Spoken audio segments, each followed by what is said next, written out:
Stevenson, people will say this is a buyout in a sense. You're buying out Canterbury's effort to have a racino.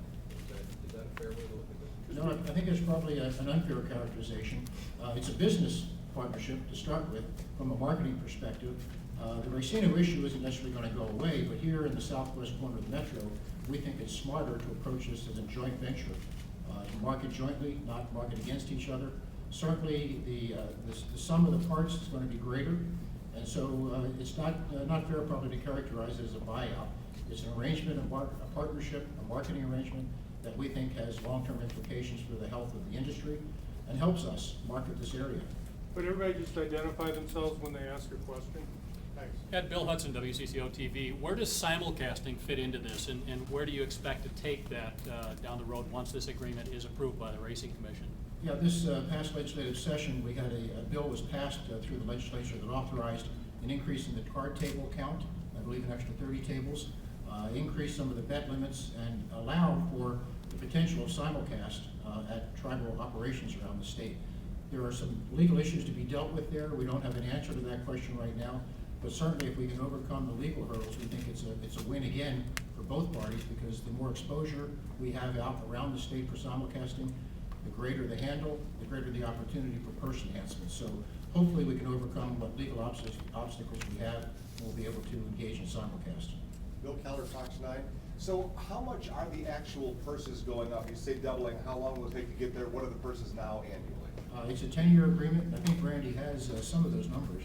Sure. We currently our purse structure in what we would anticipate paying this year prior to this agreement is roughly $6 million here at Canterbury for this year, and so the $3 million or $2.7 million this year would be added to that, would roughly be about a 30 to 40% increase, and then next year the number would be over $5 million, so we'd be almost to a point of doubling, and in the final, and then it increases annually into the at the highest level be about 8.1 million. So again, we're in the out years, it's 8.1 million additional on top of the 6 million, so that's where I'm saying it would more than double purses.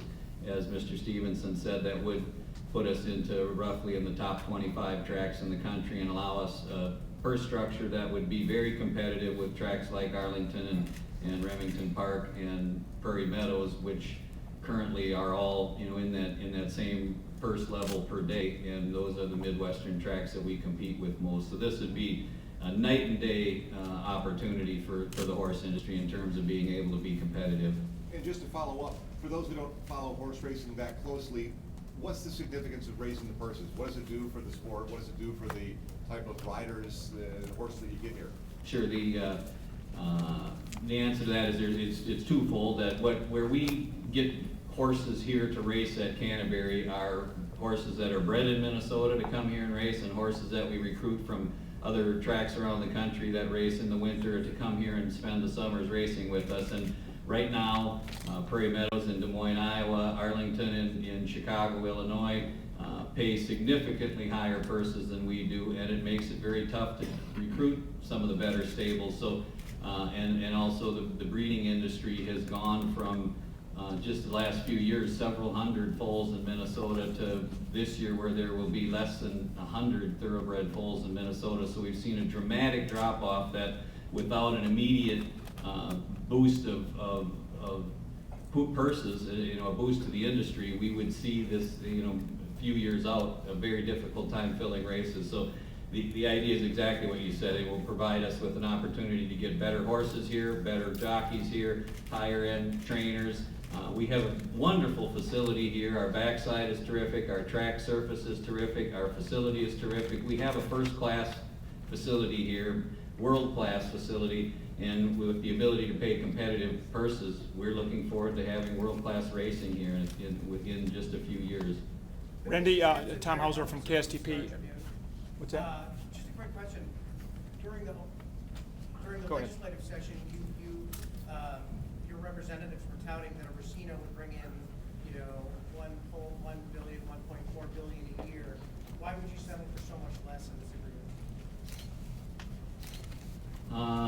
I'm not sure I understand. I mean, the $1 billion that was being talked about by EdCom and Jeff Hilger of the horse industry is the economic activity that's created by a successful horse racing industry. And this will do that. The point here is that what Jeff Hilger was talking about is in Pennsylvania, in Indiana, where they have past racinos and they've got their purses raised to a much higher level. It has the spin-off effect to the economy, the rural economy, has been in those states up to $1 billion. And so this does accomplish that. It's not $1 billion worth of purses, but it is, when you look at the churn and the economic activity that's created by horse racing, this will be a very, very significant boost to the rural economy in Minnesota.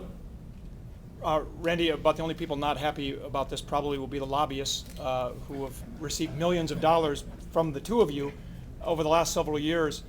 Any regrets about spending all that money, or did it take all of that lobbying to get to this point? Well, I do think that the efforts that we have made, the public support, all of the grassroots support that we had certainly helped push, and also the education job as to how important the horse racing industry is and the threat that we currently see to the horse racing industry. I believe all of that helped set the stage for an environment that allowed us to be able to sit down and work out an agreement that accomplished the objective of the horse industry and also accomplished the objective of the Shakopee, Midwalkin, and Sioux community. So I do believe that those efforts were necessary to get the people to understand the issue and sit down and work out the problem, work out a solution.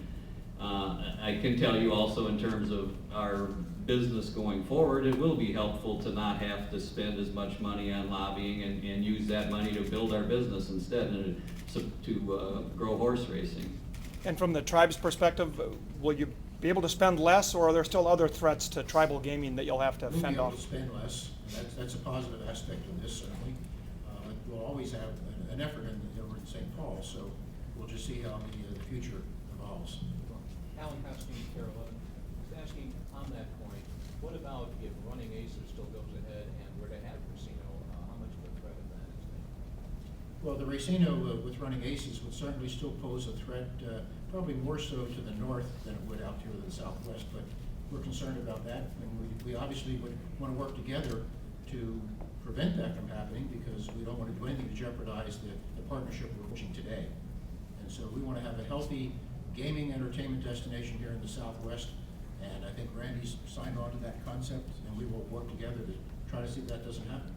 Will Canterbury then oppose a Racino and Running Aces?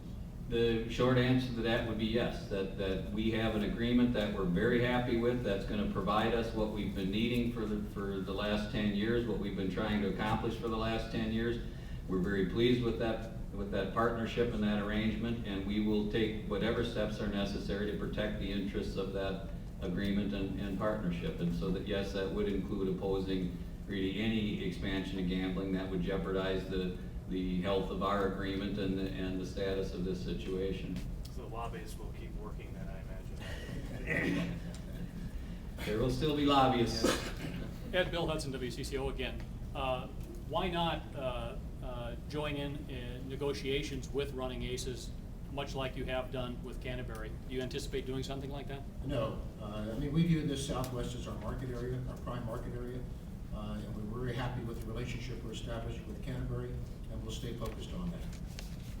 The only thing I would add to that, Bill, is that there's certainly nothing in this agreement. I need to say that we haven't discussed this specifically with Running Aces, so we have not talked to them about what their reaction would be, but there's certainly nothing that prevents them from working with other tribes that would have a similar interest to what the Shakopee, Midwalkin, and Sioux community has. To my knowledge, there's been no discussions along those lines, but there certainly isn't a model we've created that could create an opportunity. So certainly once the legalities of the simulcasting are solved, if they are, you would anticipate perhaps negotiating with Running Aces to perhaps bring your races up there? Currently they are allowed to take, we share simulcast back and forth with Running Aces. We carry their signal, they carry our signal in simulcasting, and we have a joint working relationship. As far as the simulcasting potential at tribal casinos, I do want to add to what Ed said, that you really need to set that aside from this agreement. There was certainly part of what we were trying to accomplish was to create pass a bill that would be helpful to the horse industry, and also create a working relationship, partnership between Canterbury and Mystic Lake to work together and promote this area and provide purse enhancements. This piece, we certainly are looking forward to working through with the Racing Commission and all the tribes. We would love to be able to sit down individually with the tribal leaders and the business leaders there to talk about how simulcasting at all of the tribal casinos could be a benefit. And, separate from that, our current agreement that we have does say that we're going to work together with Mystic Lake to attempt to implement that. But again, we look forward to trying to work with all tribes, and Running Aces would be a part of that. Both tracks would be working together and trying to create a network that we're very excited about. There are some legal concerns and issues we need to work through, but we think that's a great opportunity to promote horse racing, which is what we're all about, to try to get people throughout the state of Minnesota the opportunity to go to a casino near them and wager on horse racing. Steve Karnowski from AP. So what does the tribe get besides the fact that there's not going to be a racino here?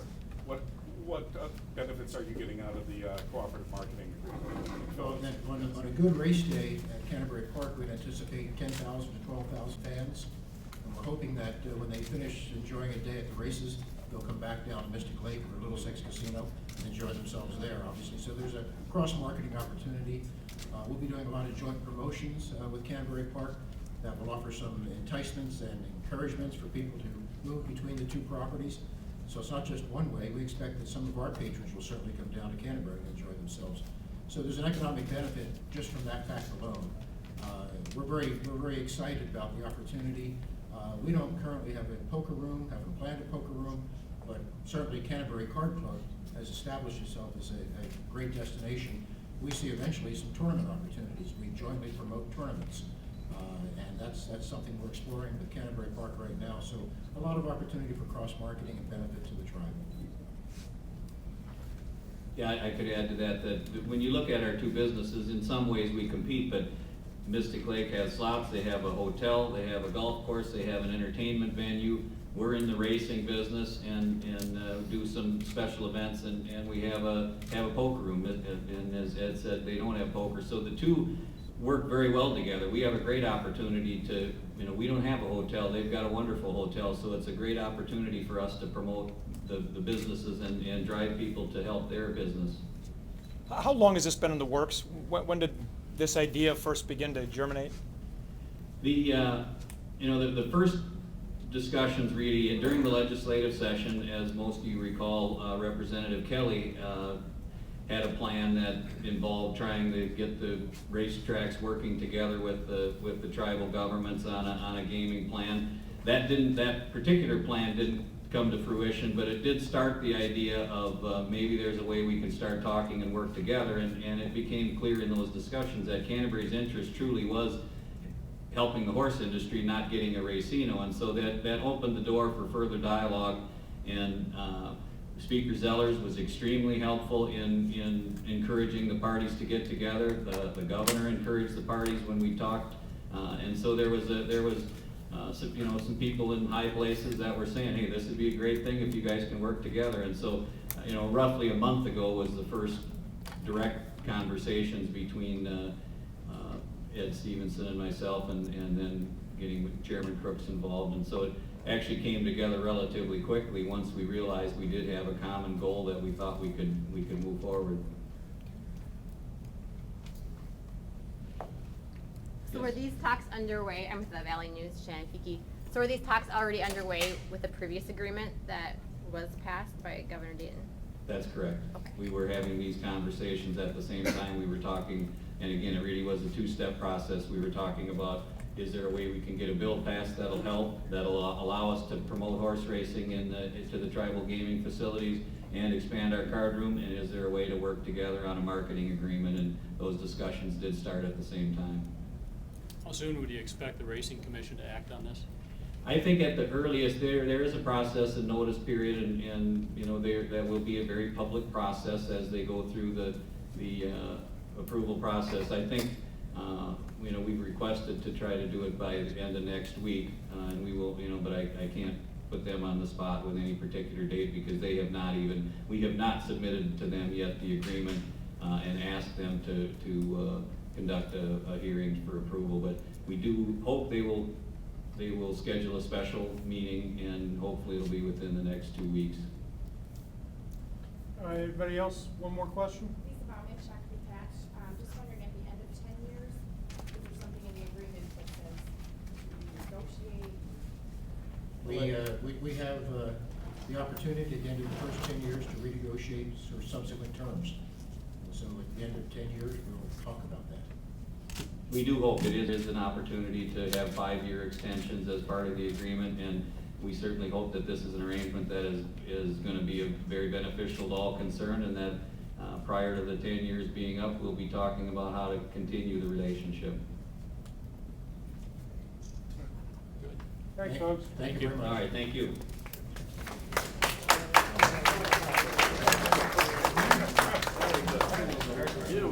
But I did work. That's good. The last time Bill introduced me in front of my house, I was terrible.